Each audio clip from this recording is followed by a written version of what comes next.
Supreme court ने सोमवार को कहा कि दहेज उन्मूलन एक तत्काल संवैधानिक और सामाजिक आवश्यकता है।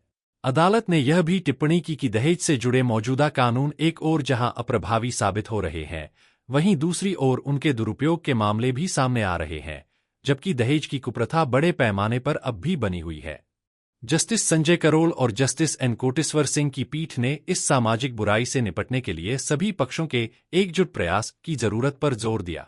पीठ ने कई अहम निर्देश जारी करते हुए उच्च न्यायालयों से कहा कि वे भारतीय दंड संहिता की धारा 304B और 498A से जुड़े लंबित मामलों की संख्या का पता लगाएं, ताकि इन मामलों का शीघ्र निपटारा सुनिश्चित किया जा सके।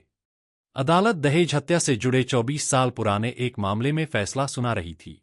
पूर्ववर्ती भारतीय दंड संहिता की धारा 304B दहेज हत्या से संबंधित है, जबकि धारा 498A पति या उसके रिश्तेदारों द्वारा विवाहित महिला के साथ की गई हिंसा से जुड़ी है।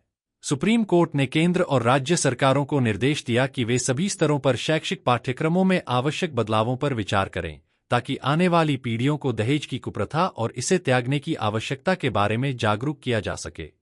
अदालत ने इस संवैधानिक सोच को मजबूत करने पर भी बल दिया कि विवाह के दोनों पक्ष समान हैं और किसी को भी पैसे या वस्तुओं के लेन देन के माध्यम से दूसरे के अधीन दिखाने की कोशिश नहीं की जानी चाहिए।